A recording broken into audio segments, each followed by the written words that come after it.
चलो देखिएगा, ध्यान से समझो। जैसे कि तुम लोग को हम बताए थे, इधर समझेगा, जैसे कि तुम लोग को हम बताए थे कि लाइट रिफ्लेक्शन यानी इस चैप्टर यानी प्रकाश का क्या चीज परावर्तन में, इसमें 3 को 5-5 नंबर का क्वेश्चन आता है साबित करने में। वो तीनों सूत्र, पहला आता है कि साबित करें कि फोकस दूरी वक्रता त्रिज्या की क्या होती है, आधी। दूसरा ये रहेगा कि गोलीय दर्पण में आवर्धन का क्या प्राप्त करें, व्यंजक प्राप्त करें। और एक तीसरा आने वाला है जाना पहचाना दर्पण सूत्र। ये दोनों दे या ना दे, लेकिन दर्पण सूत्र फिक्स रहता है, ठीक है। तो ये तुमको जरूर मिलेगा।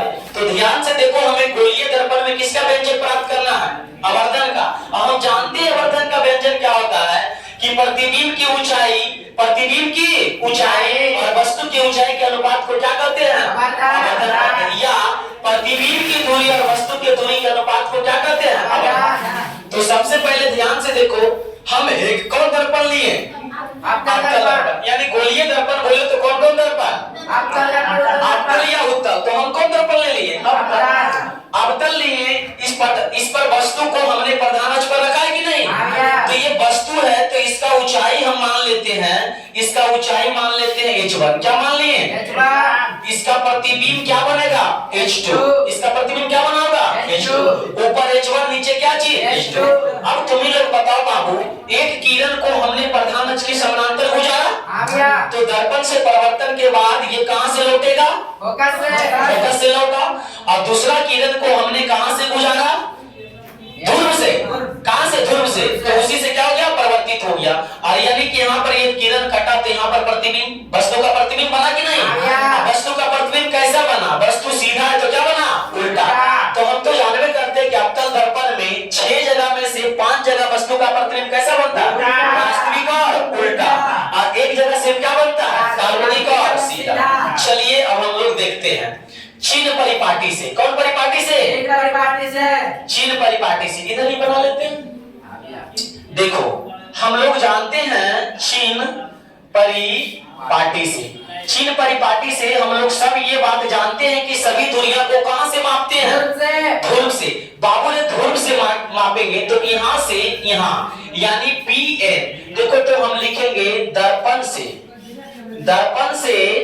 वस्तु की दूरी, दर्पण से वस्तु की दूरी, दर्पण से वस्तु की दूरी। अब बताओ, दर्पण से वस्तु की दूरी को हम लिख सकते हैं Pn, लिख सकते हैं, यानी Pn। अब वस्तु को दूरी सूचित किससे करते हैं, U से ना। तो दर्पण से वस्तु की दूरी सूचित U से। और इधर है तो इधर वाला दूरी क्या होगा, माइनस की प्लस, तो इसलिए क्या लिख दिए, माइनस U। क्लियर।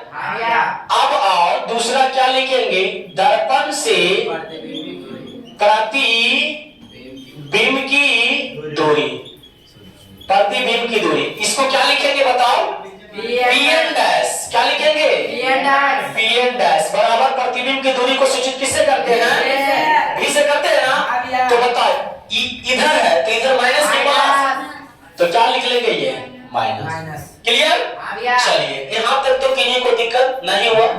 आगे समझेगा, दर्पण से प्रतिबिंब की दूरी मैंने लिख दिया Pn, यानी क्या चीज, माइनस V। अब बताओ तुम लोग, यहाँ पे एक त्रिभुज बन रहा होगा, देखना, देखो त्रिभुज MNP, देखो त्रिभुज है। और दूसरा त्रिभुज देखना M dash N dash P, त्रिभुज है। M डैश, देखो M dash N dash P, त्रिभुज है। MNP, त्रिभुज है। कोई दिक्कत, चलो। अच्छा ये वस्तु का ऊंचाई है ना, तो हम लिख सकते हैं वस्तु की ऊंचाई, यहाँ पे लिख देते हैं। देखो लिखेंगे वस्तु की ऊंचाई, वस्तु की ऊंचाई। अच्छा बता, वस्तु की ऊंचाई Mn है कि Mn डैश है, Mn, यानी लिखेंगे Mn बराबर कितना लिखेंगे बताओ, h1 लिखेंगे ना। अच्छा ऊपर वाला दूरी क्या होता है, ऊपर वाला दूरी धनात्मक, अगर माने तो लगा दो धनात्मक, कोई दिक्कत नहीं है। अच्छा अब क्या लिखेंगे बोलो, प्रतिबिंब की ऊंचाई। अच्छा प्रतिबिंब की ऊंचाई को क्या लिखेंगे, M dash N dash. H2 प्रतिबिंब है, जैसा कि हम तुम लोग को बताए थे कि बाबू ऊंचाई माइनस में नहीं होता, लेकिन हम जानते हैं नीचे वाला दूरी क्या होता है। अगर तुमको मन है ना तो लिख दो माइनस, क्योंकि अगर हम बोले तो इंसान अगला समझेगा कि 3 फीट के, क्योंकि क्षेत्रफल और दूरी ऋणात्मक में नहीं होगा। यहाँ तक क्लियर? चलिए, जैसा कि हम तुम लोग को बताएं बाबू, दो त्रिभुज बन रहा है, तो त्रिभुज का नाम बताओ तो। त्रिभुज MNP, त्रिभुज MNP तथा त्रिभुज को M'N'P तथा M'N'P। त्रिभुज MNP तथा M''N''P समरूप है। क्या है? समरूप है। अब भैया कहेगा भैया डायरेक्ट आप लिख दिए समरूप, डायरेक्ट क्या लिख दिए? समरूप। इसका मतलब बताइए। आप लोग क्लास 9th में और 8th में ये चीज पढ़े होंगे, समरूपता का नियम पढ़े हैं। दो त्रिभुज समरूप होता है, RHS से, LHS से, SSS से, AAS से, ASS से, ये सब शब्द बोलने पता चल रहा है। यानी भुजा भुजा भुजा से, कोण कोण कोण से, भुजा कोण भुजा से, ये सब पढ़े हैं ना। तो समरूप का मतलब यह होता है कि अगर अगला त्रिभुज दूसरा त्रिभुज के समरूप है तो उसका हर भुजा हर कोण का अनुपात क्या होगा? बराबर होगा। तो ध्यान से देखो, हमने लिख दिया क्या? ये समरूप त्रिभुज। क्या लिख दिया? समरूप। तो हम इधर त्रिभुज का लेते हैं MN। क्या लिए? MN। तो इधर वाला त्रिभुज को क्या लेंगे बताओ तो? M''N'। हाँ, M''N' बराबर। और हम इधर वाला त्रिभुज का लेते हैं NP। क्या लेते हैं? NP। तो इधर वाला त्रिभुज का क्या होगा? छोटका का लिखेंगे ना, यानी N''P लिखेंगे कि नहीं लिखेंगे? कोई दिक्कत? बताओ, MN किसका ऊंचाई है? वस्तु की। तो हम लिख देंगे क्या चीज? H1।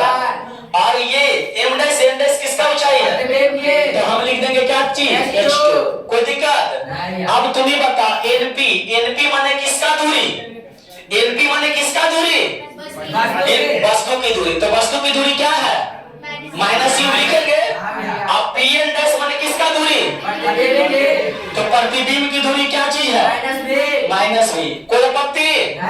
अभी हमने बोला कि H1 प्लस में है, देखो H1 प्लस में है और H2 किस में है?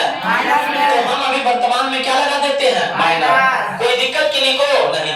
अच्छा बताओ बाबू, ये माइनस माइनस कट जाएगा? अच्छा, अगला लाइन में देखना। तो ये हो गया H1 बटा H2। यहाँ पे लिख रहे हैं हम H1 बटा H2। क्या चीज में है? माइनस में। और उधर क्या बचा? U बटा V। अच्छा, इसको हम उलाट देते हैं। उलाटने का मतलब नीचे वाला के ऊपर, नीचे वाला के ऊपर। तो ये नीचे वाला ऊपर जाएगा तो H2 बटा H1, तो ये भी ऊपर हो जाएगा, यानी V बटा U। अच्छा, ये माइनस इधर, हम इसको उधर कर देते हैं। तो बताओ H2 बटा H1 उधर करेंगे तो क्या हो जाएगा? माइनस में रहेगा। हाँ, -v बटा u, क्योंकि हमने चिन्ह को स्थानांतरण किया, ना कि डिजिट को।